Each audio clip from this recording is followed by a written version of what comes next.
इसके बायोलॉजिकल और medical uses दिए गए हैं।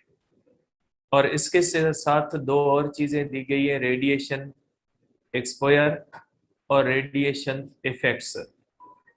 तो ये तीन चीजें दी गई है जो सिंध के अंदर चैप्टर 20 के अंदर है, जबकि केपी और पंजाब के अंदर ये चैप्टर 21 के अंदर है। थ्योरेटिकल चीजें हैं, इसलिए हम इसको बुक से ही डिस्कस करते हैं कि बुक के अंदर, क्योंकि ये लाइन ही है, बुनियादी तौर पे उनके कहा गया है कि इफेक्ट्स क्या होते हैं।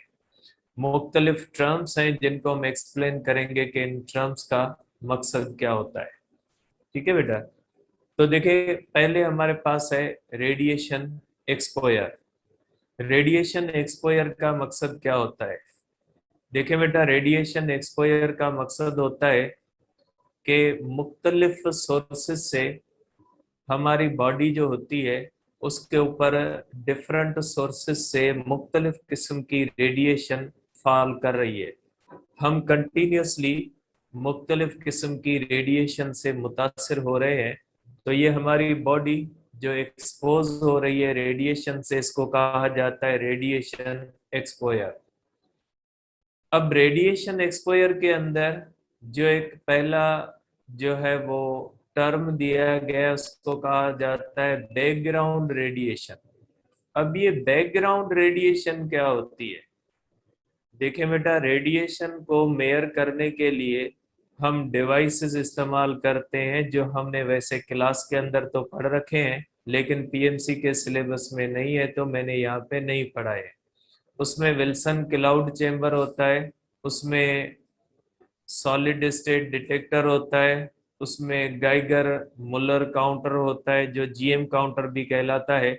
ये वो डिवाइसेस होते हैं जो रेडिएशन को मेयर करते हैं। किसी भी जगह पे अगर हमने ये देखना है कि यहाँ पे रेडिएशन है या नहीं है, तो सबसे जो पोर्टेबल डिवाइस होता है वो गाइगर मुलर काउंटर होता है।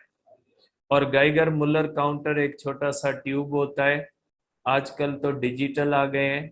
अगर उसको हम यहाँ पे रखेंगे और उसकी एक पिन होती है, उसको ऊपर कर देंगे, तो यहाँ पे अगर कोई रेडिएशन है तो इसके पिन के ऊपर फॉल करेगी और वो आपको रीडिंग देगा। डिजिटल मीटर भी आ गए, जीएम काउंटर।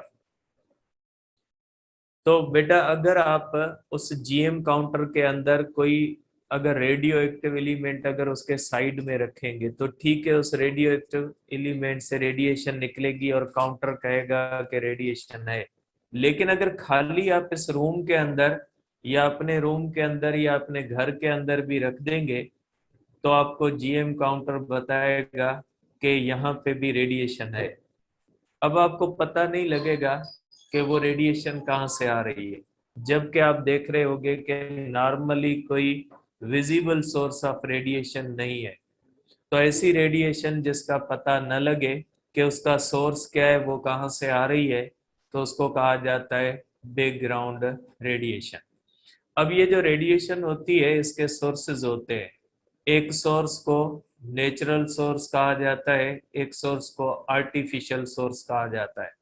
ये रेडिएशन नेचुरली कॉस्मिक रेज होते हैं, मुख्तलिफ हमारे पास रॉक्स होती है, मुख्तलिफ ऐसी चीजें नेचुरल होती हैं जिनमें से ये रेडिएशन निकल रही होती है। तो ऐसे सोर्सेज जो कुदरती तौर पे जिनमें से रेडिएशन निकलती है, जो मैन मेड नहीं होते, उनको नेचुरल सोर्स कहा जाता है।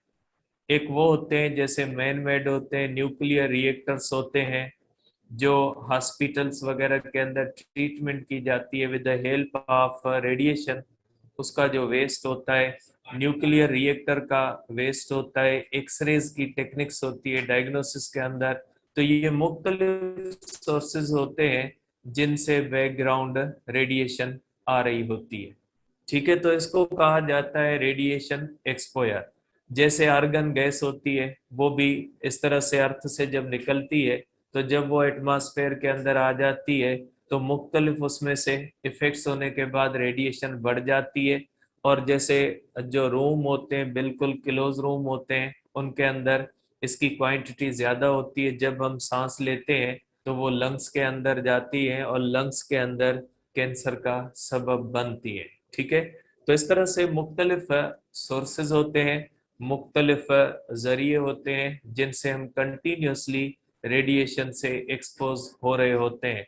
इसको बैकग्राउंड ऑफ रेडिएशन कह सकते हैं, या मुख्तलिफ डायरेक्ट रेडिएशन के भी इफेक्ट्स होते हैं। न्यूक्लियर रिएक्टर्स के अंदर लोग काम करते हैं तो डायरेक्ट रेडिएशन आती है, लेबोरेटरीज के अंदर, हॉस्पिटल्स के अंदर, मुख्तलिफ ट्रीटमेंट की जो टेक्निक्स होती हैं उनके अंदर रेडिएशन इस्तेमाल होती है, या एक्सरेज वगैरह डायग्नोसिस लेबोरेटरीज के अंदर भी ये टेक्निक इस्तेमाल होती है। तो उनसे कंटिन्यूसली ह्यूमंस जो है वो एक्सपोज हो रहे हैं। तो पहले देखते हैं कि रेडिएशन, में पंजाब से ले रहा हूँ बेटा इसको, तो पंजाब के अंदर देखते हैं कि ये रेडिएशन के एक्सपोयर के बारे में क्या लिखा हुआ है, या ये किस तरह से हमारे ऊपर पड़ती है बेटा। ठीक है, तो ये हमारे पास है रेडिएशन एक्सपोयर बेटा।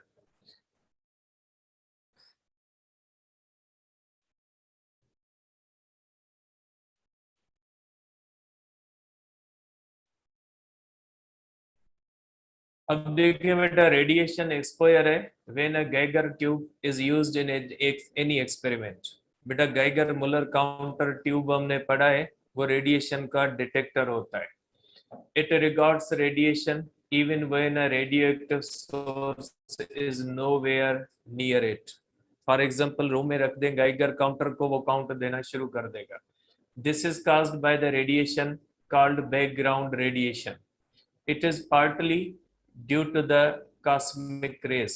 ये cosmic rays जो होते हैं, ये बहुत ही जो है वो डिफरेंट टाइप्स के इसके अंदर न्यूट्रॉन्स वगैरह होते हैं, और ये मुख्तलिफ सन से आते हैं या मुख्तलिफ स्टार से, गैलेक्सी से ये आते रहते हैं, कॉस्मिक रेस। ठीक है, ये इतने तादाद के अंदर आते हैं कि कंटिन्यूसली हम उससे एक्सपोज हो रहे होते हैं। Cosmic radiation which comes to us from outer space and partly from naturally occurring radioactive substances। कि ये बैकग्राउंड रेडिएशन के दो मेजर सोर्सेज दिए गए हैं, एक कॉस्मिक रेज दिया गया है, और उसके सिवा मुख्तलिफ रेडियो एक्टिव सब्सटेंस जो जमीन के क्रस्ट पे मौजूद है। क्रस्ट से आप समझते हो ये जो अपर लेयर होता है। The cosmic radiation consists of high energy charged particles and electromagnetic radiation। Cosmic rays के अंदर दो चीजें होती है, चार्ज पार्टिकल्स भी होते हैं और इसके साथ इलेक्ट्रोमैग्नेटिक मींस गामा रेडिएशन की तरह या एक्सरे की तरह होते हैं। और ये हमारे पास बैकग्राउंड रेडिएशन। बैकग्राउंड रेडिएशन के दो सोर्सेज होते हैं, एक कॉस्मिक रेडिएशन होती है और दूसरा क्या होता है, ये naturally occurring radio active substances on earth होते हैं। ठीक है, तो ये होते हैं हमारे पास जो है वो मुख्तलिफ sources. The atmosphere acts as, अब देखें ये जो कॉस्मिक रेज होते हैं या मुख्तलिफ होते हैं, नेचुरली उनके खिलाफ एक शील्ड रखी हुई है जो ओजोन लेयर की सूरत में होती है। ओजोन लेयर अर्थ है, सपोज करें ये हमारे पास अर्थ है, इसके बाहर एक ओजोन लेयर है और उस ओजोन लेयर की एक पर्टिकुलर थिकनेस है जिसको डिप्लीशन कहा जाता है।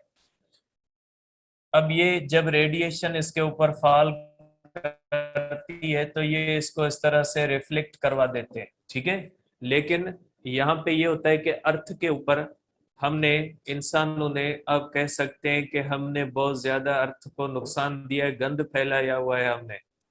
ठीक है, मुख्तलिफ ऐसी जो है वो एक्टिविटीज हमने की है कि जिनसे मुख्तलिफ चीज़ों के या गैसेस के या कार्बन वगैरह के खारिज होने से इनको, ओजोन को जो है वो नुकसान पहुंचा है। ओजोन के लेयर की थिकनेस कम हो गई और कहीं कहीं पे ये टूट भी गया है। तो नतीजे में ये होता है कि ये रेडिएशन ज्यादा तादाद में आती है जो पहले इन रेज को रिफ्लेक्ट कर रही थी। नेचुरल जो हमारी शील्ड है वो हमने तोड़ दी है तकरीबन। Those radiations, the atmosphere acts as a shield, absorbs some of those radiations as well as ultraviolet rays. In recent past, the depletion of the ozone layer in the upper atmosphere has been detected, which particularly filters ultraviolet rays reaching us. This may result in increased eye and skin disease. इनका असर कहाँ पे होता है बेटा, आई और skin diseases के ऊपर होता है। The depletion of the ozone layer is suspected to be caused due to the excessive release of some chemicals in the atmosphere such as chlorofluorocarbon CFC। ठीक है, इसके अंदर मुख्तलिफ चीजें शामिल होती है। इसको CFC इसको कॉमनली कहा जाता है। और ये कहाँ पे इस्तेमाल होता है? ये रेफ्रिजरेशन के अंदर इस्तेमाल होता था, जैसे एयर कंडीशन, रेफ्रिजरेटर वगैरह, रेफ्रिजरेशन के जितने भी डिवाइसेस थे उनके अंदर इस्तेमाल किया जाता था। और ये आल्सो इस्तेमाल किया जाता था एरोसोल स्प्रेस जो होते हैं उनके अंदर भी इनको इस्तेमाल किया जाता था। ठीक है, तो ये CFC जो है इसने डैमेज दिया था बहुत ज्यादा ओजोन को। और ओजोन के बारे में रिसेंट रिपोर्ट्स ये कि ओजोन का जो लेयर है उसकी रिपेयरिंग हो रही है। ठीक है, जो एंटार्कटिक जो स्पेस के ऊपर जो था, ये ओजोन का एक बड़ा सा जो है वो होल था, वो कह रहा है हील हो रहा है। नेचुरली जाहिर है हीलिंग सिस्टम होगा जो एक्टिवेट हुआ है, जिससे इसकी रिपेयरिंग हो रही है। ये भी हो सकता है कि ये जैसे CFC वगैरह मुख्तलिफ ऐसी चीजें जो नुकसान देती हैं ओजोन लेयर को, उनके ऊपर अब इंटरनेशनली पाबंदी लगा दी गई है। हो सकता है कि उनकी अमाउंट डिक्रीज होने से ये वापस हील हो रहा है। ठीक है, used in the refrigeration aerosol spray and plastic foam। ये जो CFC होता है, क्लोरोफ्लोरोकार्बन्स जो होते हैं, इनकी सब की मैं डेफिनेशंस आपको अलग से भेजता हूँ, पूरे टर्म्स को एक्सप्लेन करके इनको अलग से पेज भी आपको भेजता हूँ।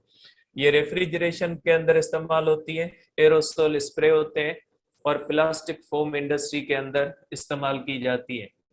Its use is now being replaced by environmentally friendly chemicals. Many building materials contain small amounts of radioactive isotopes. Building के अंदर जो मुख्तलिफ चीजें इस्तेमाल होती हैं उनके अंदर भी ये मटेरियल्स होते हैं, आइसोटोप्स होते हैं, जिनसे रेडियो एक्टिविटी होती है। Radioactive radon gas इंटर्स buildings from the ground. Radon gas जो होती है उसका एक्सपोजर हो रहा है, it gets trapped inside the building which makes radiation levels much higher from radon inside than outside। Outside वो फैल जाती है क्योंकि वो जो निकलती है वो स्कैटर हो जाती है, लेकिन जब वो इनसाइड होती है रूम के अंदर, तो रूम जब बंद होता है, वेंटिलेशन नहीं होती, तो रूम के अंदर ट्रैप हो जाती है और मुख्तलिफ चीज़ों को केमिकल जो है वो या उसके ऊपर इफेक्ट्स करती है, या खुद जब हमारे सांस में जाती है तो लंग कैंसर का सबब बनती है। और बहुत ज्यादा अमाउंट जो है वो लंग कैंसर की जो होती है, लंग्स के अंदर जो कैंसर होता है उसका सबब इसकी ब्रीदिंग बन रही है, क्योंकि जो है वो प्रॉपर हमारे पास वेंटिलेशन का सिस्टम आजकल नहीं होता। अमेरिका के अंदर भी अच्छी खासी अमाउंट, जो रिसेंट रिपोर्ट्स हैं उनके अंदर अच्छी खासी अमाउंट जो लंग्स कैंसर की है वो ड्यू टू द आर्गन है। और इसके साथ जो स्मोकर्स होते हैं, तो स्मोकर्स के साथ ये एडिशनल आप समझें कि ये धक्का देता है स्मोकर्स को, और स्मोकर जल्दी बेचारा इधर उधर हो जाता है। It gets trapped inside the building which makes radiation level much higher than from a radon inside than outside। A good ventilation can reduce radon level inside building। अब इसके लिए ये जो हमारे पास रेडिएशन डिटेक्टर्स होते हैं, इनसे प्रॉपर जो घरों की करवानी चाहिए, कि जो है वो सर्वे करवानी चाहिए, टेस्टिंग करवानी चाहिए कि हमारे घर के अंदर ये जो लेवल्स हैं ये कितनी है। या हम खुद भी कर सकते हैं, ये जो हमारे पास रेडिएशन मीटर्स होते हैं, अगर हम उनसे खुद करना चाहें तो भी कर सकते हैं। एक सेफ लेवल जो होती है, डोज जो होता है, उस सेफ लेवल से अगर ज्यादा है तो हमें किसी ऐसे इदारे से जो है वो हेल्प लेनी चाहिए जो इनको रिड्यूस करने के काम करते हैं। और इस तरह से हमें अपने घरों के अंदर स्पेशली आर्गन की लेवल जो होनी चाहिए वो कम करवाने के लिए अरेंजमेंट्स करने चाहिए हमें। ठीक है, a good ventilation can reduce, इसको कम करने का ये जो है वो दिया गया है, किस तरह से कम कर सकते हैं। Ventilation can reduce radon level inside the buildings। All types of food also contain a little radioactive substance। ठीक है, फूड के अंदर मुख्तलिफ मटेरियल्स होते हैं The most common are potassium 40 and carbon 14 isotopes. ये हमारे फूड के अंदर मौजूद होते हैं, ये भी रेडियो एक्टिव होते हैं. सम रेडिएशन और कार्बन 14 बीटा जो है वो इमिटर होता है. Some radiation in the environment is added by human activities, medical practices, mostly diagnostic x-ray. ये जो हमारे पास है ये सब नेचुरल सोर्सेज दिए गए, जो यहाँ पे दिए गए, ये हमारे अपने किए हुए करतूत हैं जिससे जो है वो ये रेडिएशन आती है. Some radiation in the environment is aided by human activities, medical practices, mostly diagnostic X-ray, probably contribute the major portion to it. ये जो हमारी जो है वो जो सोर्स हैं ये नेचुरल सोर्स नहीं, आर्टिफिशियल सोर्सेज हैं. It is an unfortunate fact that many X-ray exposures, such as routine chest X-ray, बहुत सारे एक्सरेज हम करवाते हैं, बिना रीजन के भी करवाते हैं. तो एक्सरे वगैरह के अंदर ये होता है, एक्सरे जब ह्यूमन से गुजरते हैं तो लिविंग टिश्यूज को नुकसान देते हैं. एक तो या तो वो उनको डिस्ट्रॉय कर देते हैं या डिफेक्ट कर देते हैं. अगर उनके अंदर डिफेक्ट कर देते हैं तो उसके अंदर जो ग्रोथ होती है वो डिफेक्टिव सेल्स की ग्रोथ ज्यादा होती है और वो इस तरह से पूरे बॉडी के अंदर जो है वो फैल जाती है और मुख्तलिफ उससे कैंसर्स वगैरह या मुख्तलिफ जो है उसके इफेक्ट्स होते हैं उसके ऊपर.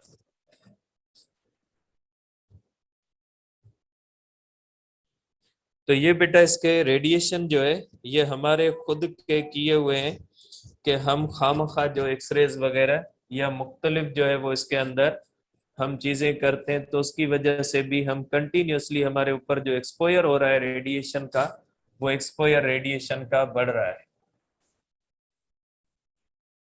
ठीक है. अब इस बुक की बेटा दूसरी जो है वो पिक्चर लेते हैं कि पंजाब बोर्ड के बुक का सेकंड पेज इसके बारे में क्या कहता है.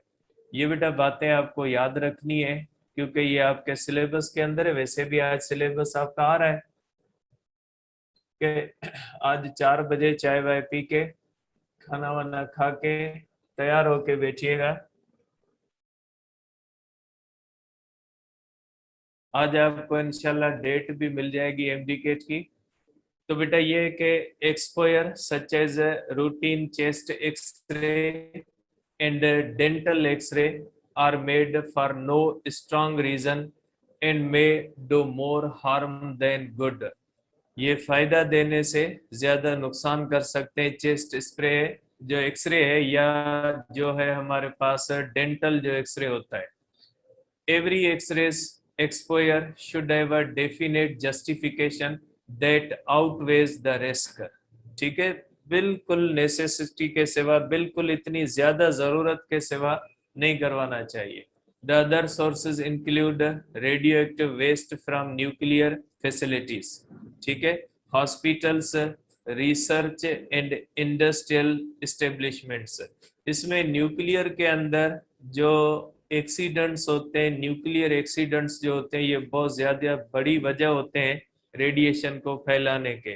जैसे सुनामी आया तो सुनामी के अंदर जो जापानीज न्यूक्लियर रिएक्टर थे वो टोटली जो है वो तबाह हो गए थे क्योंकि वो समंदर के अंदर बने हुए थे और उनके अंदर जो न्यूक्लियर मटेरियल पड़ा हुआ था, जो न्यूक्लियर फ्यूल पड़ा हुआ था, वो इस तरह से पानी के अंदर या एटमॉस्फेयर के अंदर शामिल हो गया. और आपको पता है रेडियो एक्टिव एलिमेंट जो होता है उसको कंप्लीटली खत्म होने के लिए इन्फिनाइट टाइम चाहिए. तो एक बार अगर ये हो जाता है तो फिर वो इतना तेज जल्दी खत्म नहीं होता. या जो न्यूक्लियर टेस्टिंग होती है उसके अंदर जो न्यूक्लियर टेस्ट की जाती है तो उसके अंदर जो उसका धुआं होता है उसको, उससे भी रेडिएशन के अंदर मटेरियल्स होते हैं उनमें से आती है. तो ये जो न्यूक्लियर वेस्ट होता है, चाहे वो रिसर्च लेबोरेटरीज से हो, डायग्नोसिस लेबोरेटरीज से हो जहाँ पे रेडिएशन इस्तेमाल होती है, न्यूक्लियर रिएक्टर, उनको प्रॉपर तरीका होता है उनको इस तरह से जाया करने का. ऐसे नहीं कि हम उठा के जैसे फेंक देते हैं बाहर रोड के किनारों पे. तो हॉस्पिटल्स वगैरह से इस तरह से चीजें फेंकनी नहीं चाहिए. इनका प्रॉपर तरीका ये होता है कि इनको सॉल्ट जो होता है उनकी माइंस के अंदर डीप डिगिंग करके उनको अंदर जो है वो दफन कर दिया जाता है, लेकिन इस तरह भी उसकी 100% रेडिएशन खत्म नहीं होती।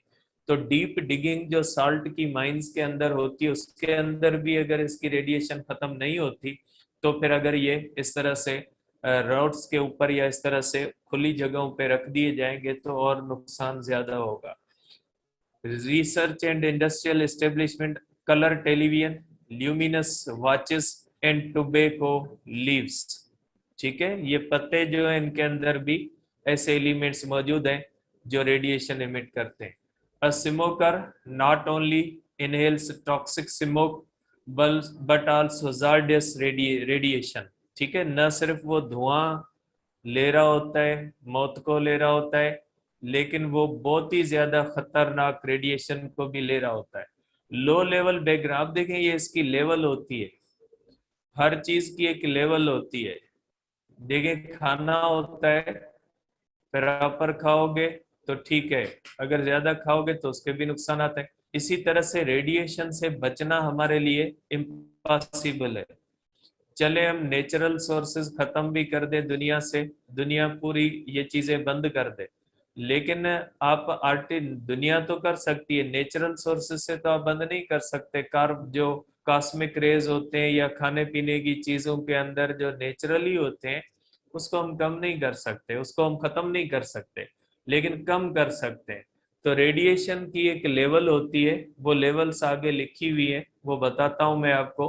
अगर उस लेवल के अंदर रेडिएशन रहेगी तो वो हमारे लिए सेफ रहेगी, अगर उस लेवल से रेडिएशन ज्यादा होगी तो वो नुकसान करेगी। तो हमें एक सेफ लेवल के अंदर इसको रखने की जरूरत होती है। Low level background radiation from natural sources is normally considered to be harmless. However, higher levels of exposures are certainly damaging. We cannot avoid exposure of radiation. देखिए बेटा, हम अवॉइड नहीं कर सकते, रेडिएशन से बच नहीं सकते। However, the best advice to avoid unnecessary exposure to any kind of ionizing radiation. तो बेटा हम बच नहीं सकते, लेकिन हमें कम से कम रेडिएशन का एक्सपोयर करना चाहिए।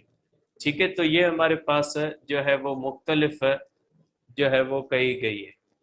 ये एक्सपोयर होता है, इसके अंदर हमने ये पढ़ा कि रेडिएशन जो हमारे पास हम एक्सपोज हो रहे हैं वो कहाँ कहाँ से एक्सपोज हो रहे हैं, कौन कौन सी चीजें हैं जो हमें रेडिएशन एक्सपोज कर रही है। अब हमारे पास है बायोलॉजिकल इफेक्ट्स ऑफ रेडिएशन, थोड़ा टेक्निकल टॉपिक है, इसके अंदर मुख्तलिफ चीजें आपको माइंड में रखनी है, समझनी है, याद रखनी है।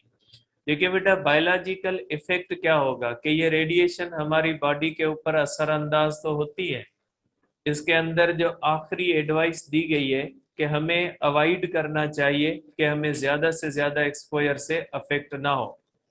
तो फिर अब हम पढ़ेंगे पहले ये कि बायोलॉजिकल इफेक्ट्स क्या होते हैं हमारी बॉडी के ऊपर, जब ये पड़ती है तो उसके ऊपर असर क्या होता है।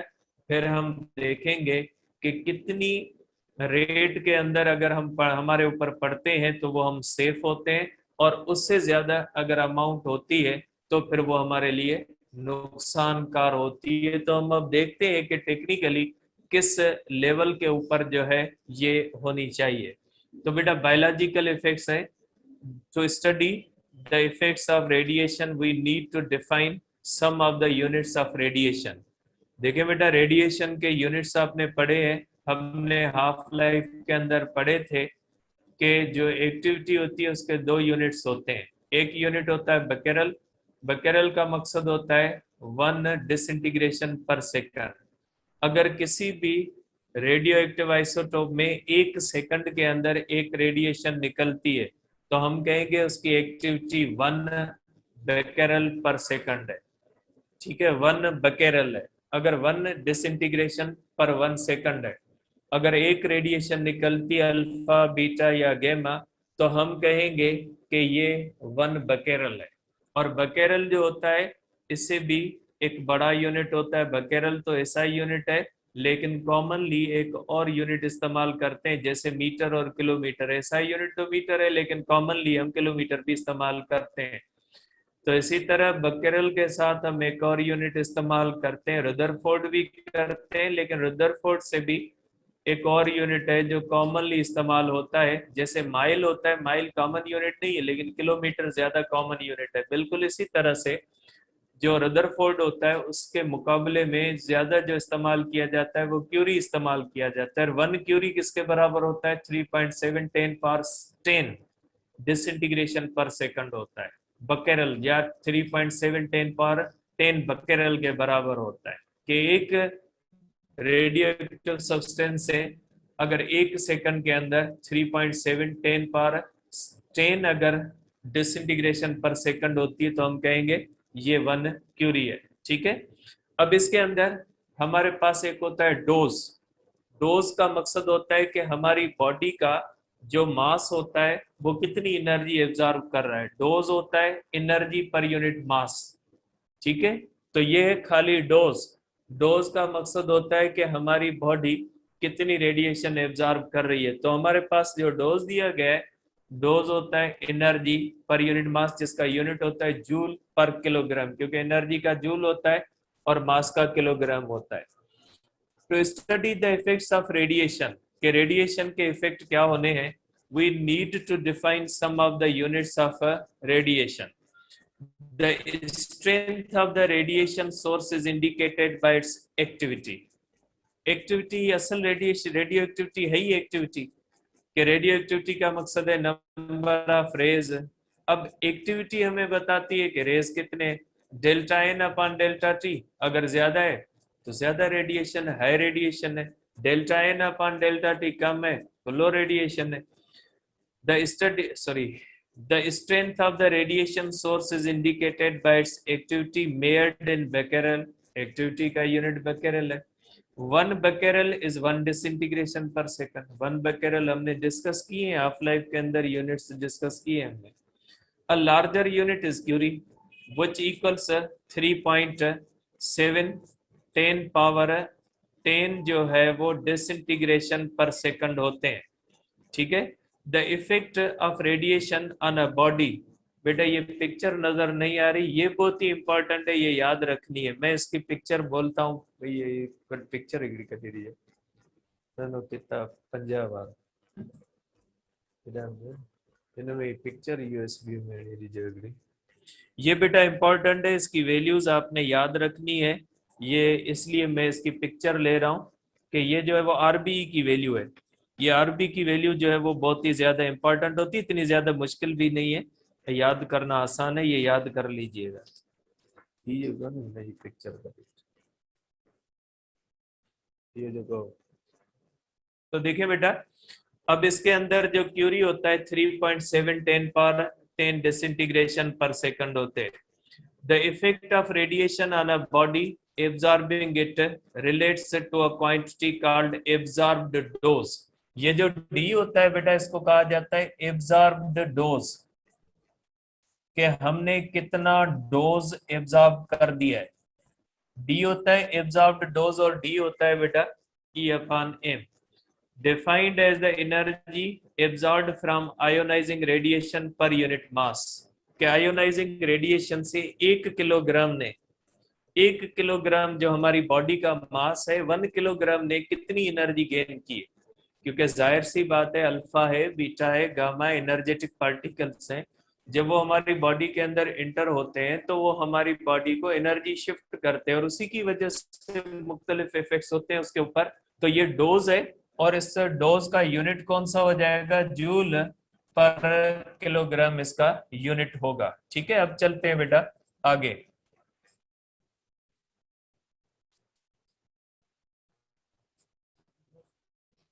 आयुष पे ध्यान रखना।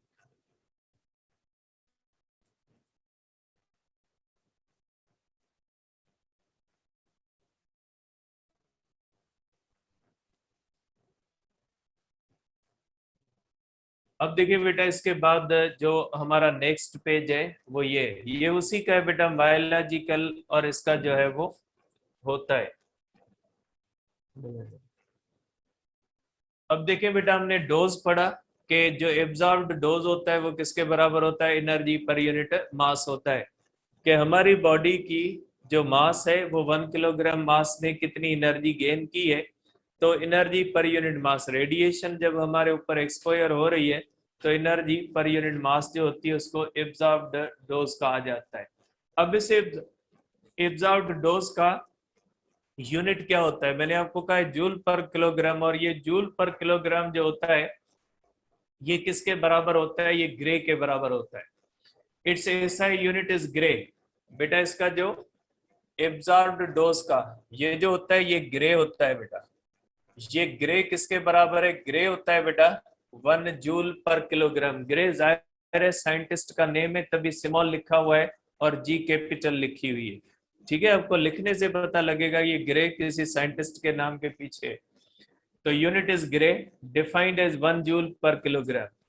कि अगर हमारी बॉडी के ऊपर रेडिएशन होती है और absorbed energy 1 joule per kilogram है तो हम कहेंगे कि रेडिएशन की जो एक्सपोजर है डोज कितना हमें मिल गया है, 1 ग्रे मिल गया। ठीक है, an old unit is RAD। RAD का मकसद है रेडिएशन एब्जॉर्ब्ड डोज। ये वो रेड नहीं होता डिग्री एंगल वाला, ये RAD radiation absorbed dose short form है। एन ओल्ड यूनिट आप सिंपली कह सकते हैं स्मॉल यूनिट है। ओल्ड यूनिट की जगह पे स्मॉल, जैसे सेंटीमीटर होता है ना, मीटर के मुकाबले में सेंटीमीटर छोटा होता है, तो जाहिर सी बात है 1 जूल पर किलोग्राम कहां से आएगी एनर्जी, बड़ा यूनिट है। तो जहां पे छोटा होता है ना तो वहां पे हम सेंटीमीटर ले लेते हैं। तो यही होता है कि छोटा यूनिट है, स्मॉलर यूनिट भी कह सकते हैं आप इसको कि ये स्मॉलर यूनिट है। ये सिमिलर यूनिट होता है बेटा। An old unit is rad an acronym for radiation absorb dose. ये लिखा हुआ है कि बेटा इसका मतलब क्या होता है, रेडिएशन एब्जॉर्ब डोज रेड होता है। इक्वल डोजेस ऑफ डिफरेंट, और ये 1 रेड किसके बराबर होता है बेटा, ये 0.01 ग्रे होता है। 0.01 क्या होता है बेटा, सेंटी होता है। ठीक है, तो इस हिसाब से भी आप इसको लिख सकते हैं, मिली के अंदर भी लिखते हैं, मिली ग्रे लिखते हैं। ठीक है, ज्यादातर मोस्टली जो रेडिएशन होती है मिली ग्रे के अंदर होती है, इतनी बड़ी ग्रे के अंदर तो रेडिएशन होती नहीं है। कोई ऐसा तो नहीं है कि हम यूरेनियम की दीवार बना के, घर यूरेनियम का बना के बैठे हुए नहीं है कि इतना बड़ा जो है वो रेडिएशन एक्सपोजर हो। Equal doses of different radiation do not produce same biological effect. Equal dose भी कोई बीटा होता है, अल्फा होता है, मुख्तलिफ रेडिएशंस होती है। For the same absorb dose alpha particles are 20 times more damaging than X-rays. अगर इक्वल अमाउंट ऑफ अल्फा आती है और इक्वल अमाउंट ऑफ एक्सरेज से आप एक्सपोज होते हो तो जाहिर सी बात है अल्फा की एनर्जी अपनी होती है, अल्फा ज्यादा नुकसान देगा आपको as compare to the X-rays. तो ऐसा तो थोड़ी है कि आप इक्वल अमाउंट अगर एब्जॉर्ब करते हो रेडिएशन की तो इक्वल आपको डैमेज है, ऐसा तो नहीं होता। The effect also depends on the part of the body absorbing the radiation। कौन से पार्ट के ऊपर हो रही है, आइज के ऊपर हो रही है, फेस के ऊपर हो रही है, किस पार्ट के ऊपर हो रही है, तो वो भी डिपेंड करता है। डिफरेंट पार्ट्स की सेंसिटिविटी डिफरेंट होती है, डिफरेंट टिश्यूज के टाइप्स होते हैं। The effect also depends on the part of the body absorbing the radiation. For example, neutrons are particularly more damaging to the eyes। Neutron radiation जहां पे होती है तो आइज को ज्यादा नुकसान पहुंचता है वहां पे। and other parts of the body, then other parts of the body। to allow this the absorbed dose is multiplied by। अब देखिए इसको जांचने के लिए कि कौन सी रेडिएशन हमें नुकसान देगी, कौन सी रेडिएशन हमें नुकसान नहीं देगी, ये पिक्चर दी। अब इसके अंदर इसको मेयर करने के लिए कि कौन सी चीज आपके लिए नुकसानदेह होगी और कौन सी चीज आपके लिए नुकसानकार नहीं होगी। तो इसका जो बेटा चार्ट दिया गया है ये आपके बुक के अंदर दिया हुआ है, पीटीबी के अंदर, इसलिए इसको याद करना आपके लिए बेटा इतना ज्यादा नहीं है, छोटा है। ठीक है, ये आरबी की लेवल लिखी हुई है। ठीक है, इसको डिस्कस करते हैं आगे वाली लाइन में। To allow this, the absorbed dose is multiplied by quality factor known as relative biological effectiveness, RBE। relative biological effectiveness के जो रेडिएशन होती है उसको रिलेट कर दिया गया है कि रिलेटिव का मकसद है with respect to the something, के इससे अगर ज्यादा इतनी होगी तो वो हार्मफुल होगी, और इससे अगर कम होगी तो वो हार्मफुल नहीं होती। इसको कहा जाता है RB level, relative biological effectiveness. इसकी एक लेवल होती है, देखिए ये लेवल्स लिखी हुई है। अब देखें, एक्सरेज है, गामा रेज है, और इनकी अल्फा पार्टिकल, इनकी 1 होती है। अगर आरबी लेस देन 1 है तो हार्मफुल नहीं है।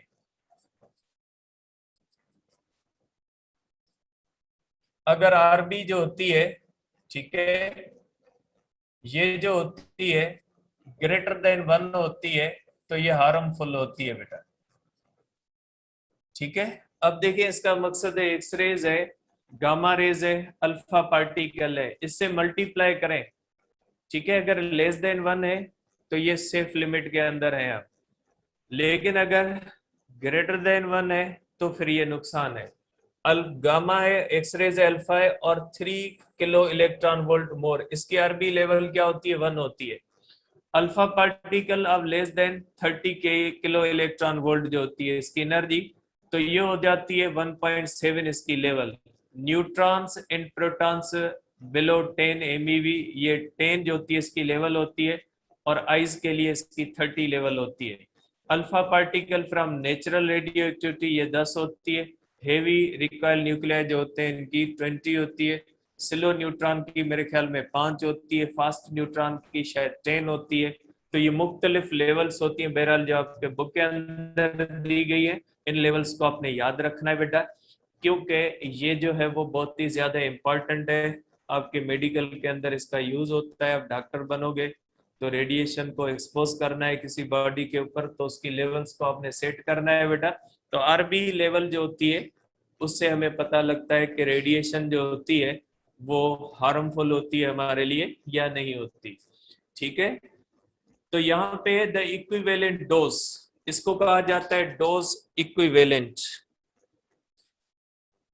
पेन चेंज करे जो खराब थी।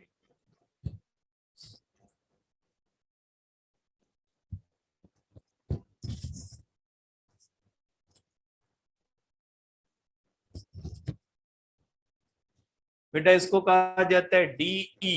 डीई का मकसद है equivalent dose. The equivalent dose DE of any absorbed radiation is defined अब as the product of the absorbed dose and RB. Absorbed dose E upon M multiplied by RB level, इनसे जो multiplication से हमें जो मिलता है उसको कहा जाता है इक्विवेलेंट डोज। ठीक है, the SI unit of equivalent dose sievert, SV। ये बेटा सिवर्ट किसका यूनिट है, ये है जो है वो इक्विवेलेंट डोज का। डोज का कौन सा है, डोज का ग्रे, जबकि इक्विवेलेंट डोज का कौन सा होता है, इसका डोज का जो यूनिट होता है सिवर्ट होता है। 1 सिवर्ट जो होता है 1 ग्रे मल्टीप्लाइड बाय RB। ठीक है, इन ओल्ड यूनिट मीन्स छोटा यूनिट, द रेम, ठीक है, is equal to 0.01 sievert. 1 rem is equal to 0.0 sievert होता है। The background radiation to which we are exposed on the average is 2 millisievert per year. Background radiation से हमारे ऊपर कितनी आती है बेटा रेडिएशन की, absorb dose, relative absorb dose कितना आ रहा है, 2 मिलीसिवर्ट पर ईयर आता है। Doses of 3 sievert will cause radiation burns. बेटा ये तो सेफ लेवल है, लेकिन 3 सिवर्ट अगर होता है तो 3 सिवर्ट जो होता है वो नुकसानकार होता है, और वो क्या नुकसान देता है, will cause radiation burns to the skin. For workers in the nuclear facilities or mines, a weekly dose of 1 millisivir is normally considered. इनके जो मुख्तलिफ साल्ट वगैरह की माइंस वगैरह के अंदर काम करते हैं उनके लिए वीकली कितना होना चाहिए, 1 मिलीसिवर्ट जो है वो नॉर्मली है, सेफ है। The damage from the alpha particle is small unless the source enters the body. Alpha and beta particle can cause redness and sores on the skin. जब तक ये बॉडी के अंदर दाखिल नहीं होते इनका नुकसान कम होता है, लेकिन बॉडी के अंदर अगर ये दाखिल होते हैं तो ये रेडनेस, सोर्स और स्किन की करते हैं। Some other low level radiation effects are loss of air, ulcerations, stiffening of lungs, and a drop in the white blood cells, which is followed by a sickness patterns of diarrhea, vomiting, and fever known as radiation sickness. High levels of radiation may disrupt the blood cells seriously, leading to the diseases such as anemia, leukemia, chromosome abnormalities, or mutation may cause delayed genetic effects such as cancer, eye cataracts, and abnormalities in the future generation. These may develop many years after exposure to harmful radiation. ये सब चीजें बेटा आपने याद रखनी है और ये लेवल्स याद रखनी है, ठीक है। अब आते हैं कि और इसका यूजेस कहाँ पे होता है, मेडिकल और बायोलॉजिकल यूजेस जो है बेटा अब आते हैं। ये हमने रेडिएशन एक्सपोजर वगैरह किया है, उसके बाद हम करते हैं बेटा आगे इसको, ठीक है।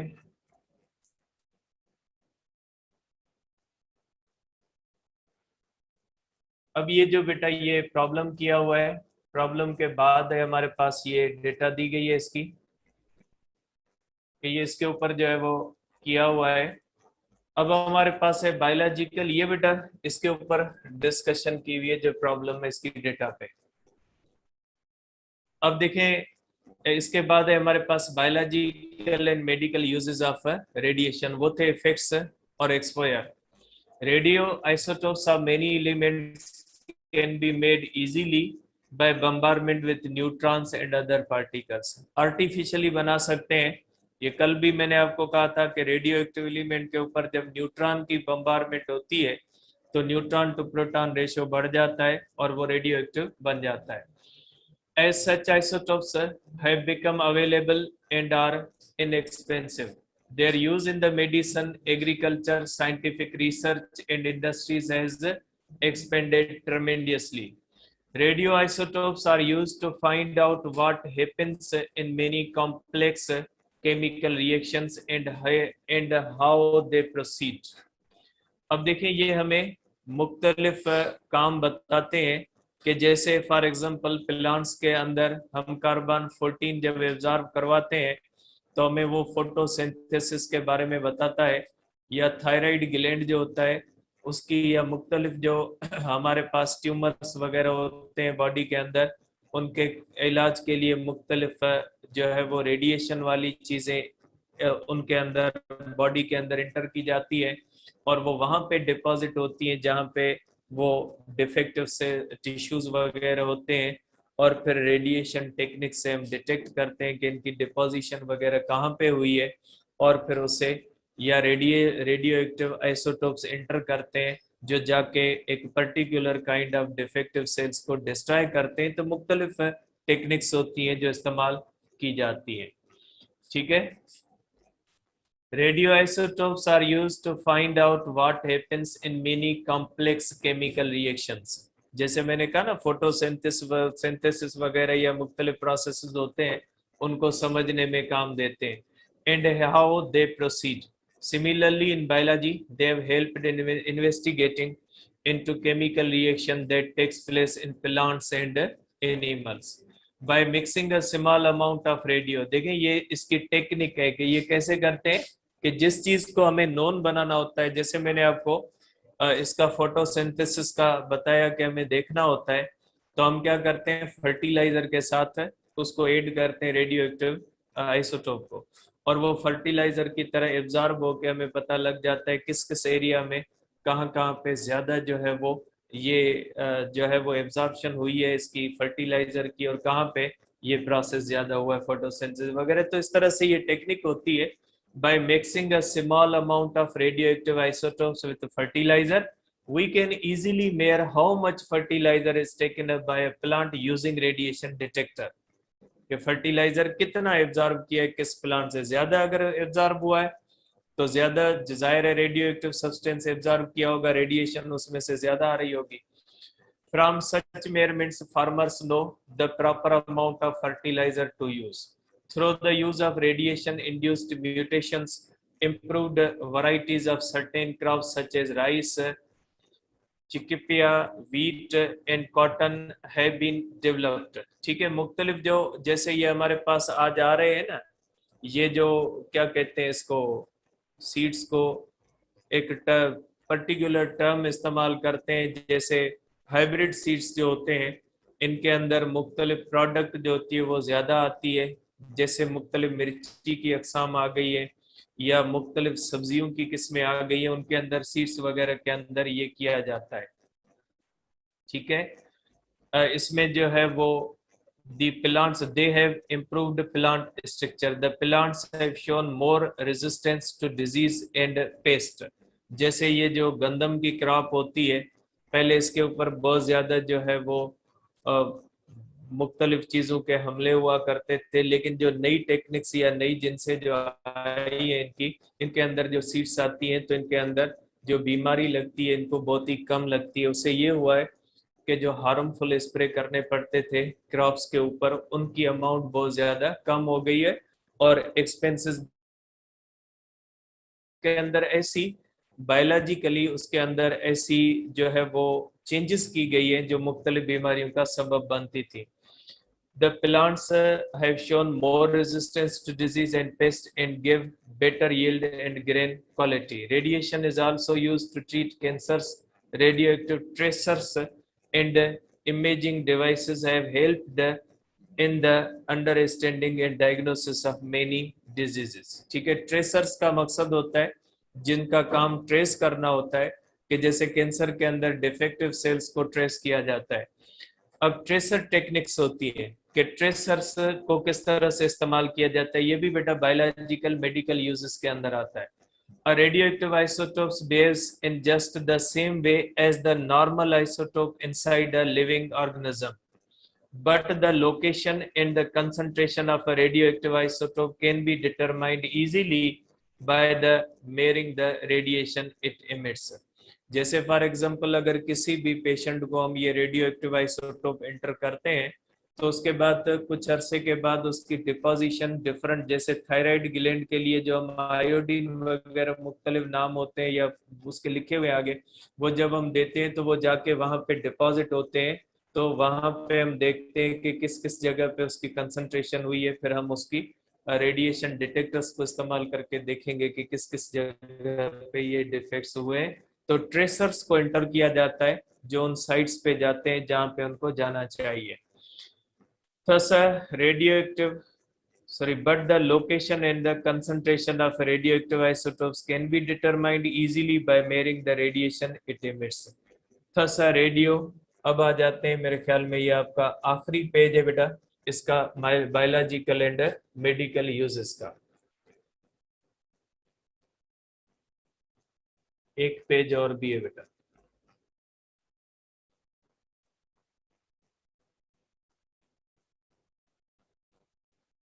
Thus, radioactive isotopes acts as indicator or tracer, कि ये इंडिकेट करता है या ट्रेस करता है, क्योंकि ये जहां पे होता है वहां से रेज इमिट कर रहा होता है, हमें पता लग जाता है कि जो हमने ट्रेसर भेजा था वो कहां पे, उसको ट्रेस कर लेते हैं।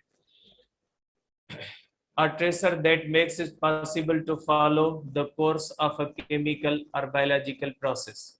The technique is to substitute radioactive atoms for stable atoms of the same kind in a substance and then to follow the tagged atoms with the help of radiation detectors in the process. जैसे मैंने आपको example दिया ना, carbon 12 की जगह पे आगे आ रहा है कार्बन 14 को हम देते हैं प्लांट्स को, तो जहां जहां पे कार्बन 12 को जाना होता है वहां पे कार्बन 14 चला जाता है, फिर हमें ये पता लग जाता है कार्बन 14 कहाँ पे डिपॉजिट हुआ है। रेडिएशन डिटेक्टर हमें बताएगा कि कार्बन 14 मीन्स कार्बन 12 भी वहीं पे आएगा जहाँ पे कार्बन 14 होता है, फिर हमें पता लगता है कि फोटोसिंथेसिस का अमल कहाँ पे होता है।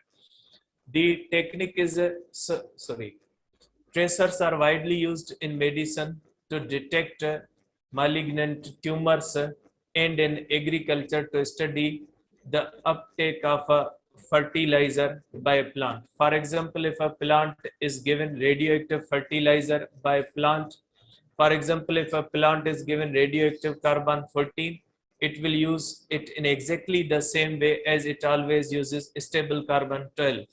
But the carbon 40 releases beta radiation, and thus by measuring radioactivity in different parts of the plant, the path taken by the carbon atoms can be known. कि हमें पता लग जाता है कार्बन कहाँ से कहाँ तक पहुंचा है. This technique has helped to understand more elaborately the complex process of photosynthesis. The tracer technique was also used to identify faults in the underground pipes of the fountain system of historical Shalamar Garden of Lahore by the scientists of Pakistan Atomic Energy Commission. Shalimar बाग जो बना बेटा, वो सदियों पुराना बाग बना है जिसके अंदर जमीन के अंदर जो है पाइप्स लगे हुए थे. जाहिर सी बात है ये पाइप्स कहीं पे डैमेज हो चुके हैं, तो अब अगर उन पाइप्स को उखाड़ा जाता है तो पूरे उस गार्डन को उखाड़ना पड़ेगा, क्योंकि उनका कोई भी हमारे पास मैप मौजूद नहीं है कि यहाँ से पाइप जाता है. तो उसके लिए ट्रेसर की टेक्निक इस्तेमाल की गई थी, और उसके अंदर ये किया गया था कि इस तरह से रेडियो एक्टिव सब्सटेंस पानी के अंदर दिए गए और फिर उनको डिटेक्ट किया गया कि ये पानी उनसे कहाँ कहाँ पे बाहर आया, और रेडिएशन जो है वो डिटेक्ट की गई, जिससे हमें पता लगा कि फॉल्ट इस जगह पे, या उसकी रास्ता भी पता लग गया कि पाइप जो लगे हुए वो यहाँ पे इसके अंदर पाइप लगे हुए. मेडिकल डायग्नोस्टिक्स एंड थेरेपी होती है बेटा. Tracers are widely used in medicine to study the process of digestion and the way chemical substances move about in the body. कि जैसे हम इनको देते हैं तो ये डाइजेशन होती है इसके अंदर, हमें पता लगता है कि ये जो हमने दिया है, जिस तरह से प्लांट वाला सेम सिस्टम कि जो चीज हम देते हैं वो एब्जॉर्ब होती है, वो कहाँ से कहाँ तक पहुंचती है, वो भी हम इसे ट्रेसर से इस्तेमाल टेक्निक से कर सकते हैं. Some chemicals such as hydrogen and sodium present in the water or in food are distributed uniformly throughout the body. Certain other chemicals are selectively absorbed by certain organs. Radio iodine, for example, is absorbed mostly by the thyroid gland, phosphorus by bones and cobalt by liver. ठीक है, तो इसको हम अगर हमें किसी भी thyroid gland वगैरह के अंदर ट्रेस करना है तो आयोडीन देते हैं, कहाँ से ये थायराइड ग्लैंड तक पहुंचती है, या मुख्तलिफ जो लिवर है या बोन्स के अंदर ये जो चीजें डिपॉजिट होती हैं, तो उनको भी हम इस तरह से ट्रेस कर सकते हैं. Small quantity of low activity radio isotopes mixed with the stable isotope is administered by injections or otherwise to a patient, and its location in diseased tissue can be ascertained by means of radiation detectors. कि जो हम injection के through या ऐसे जो patient को देते हैं वो जाके उस जगह पे होती है जहाँ पे डिफेक्टिव चीजें होती हैं, उनको भी हम इस तरह से ट्रेस कर सकते हैं. ठीक है, for example radio active iodine can be used to check out that a person's thyroid gland is working properly.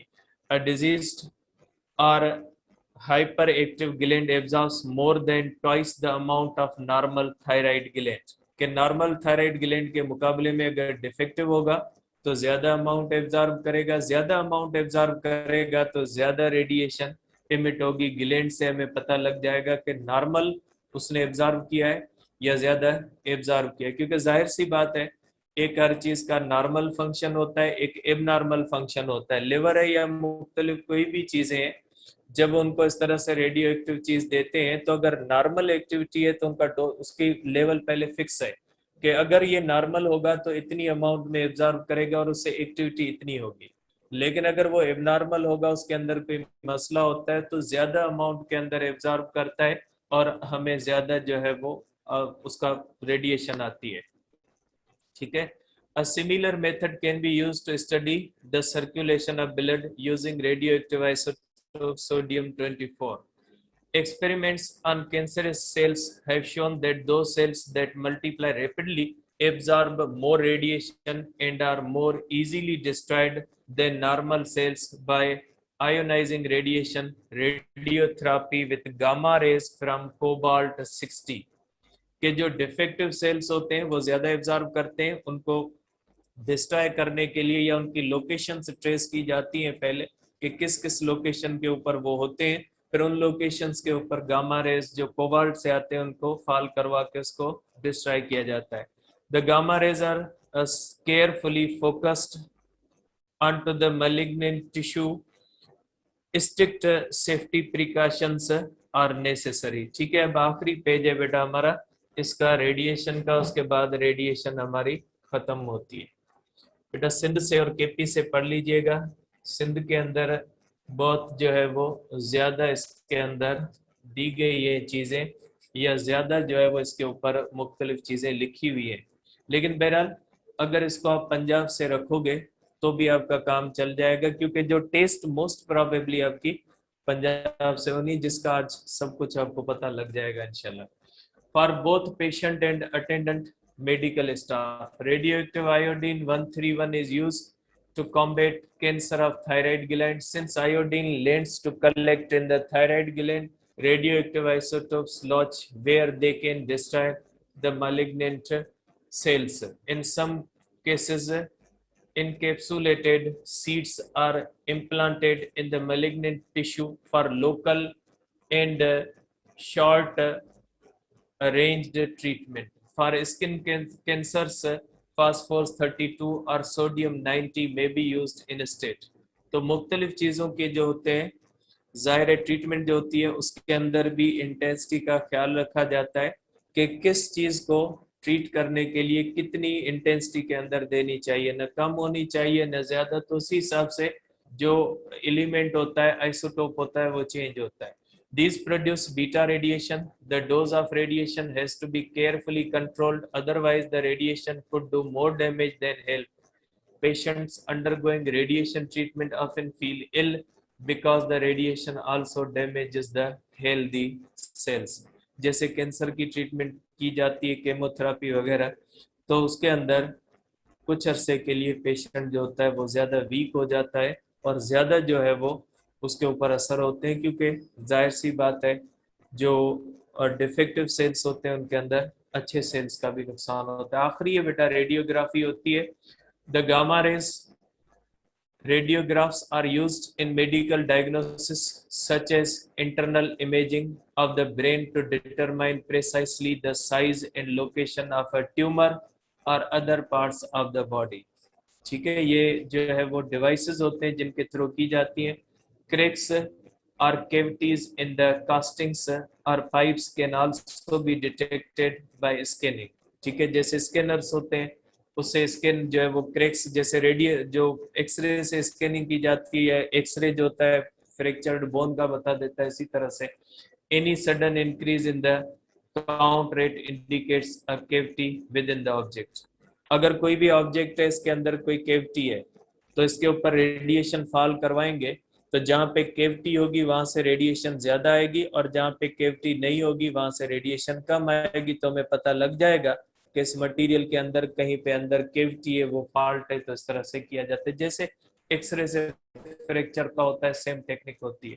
The gamma camera is design to detect gamma radiation from sites in the body where a gamma emitting isotope is located.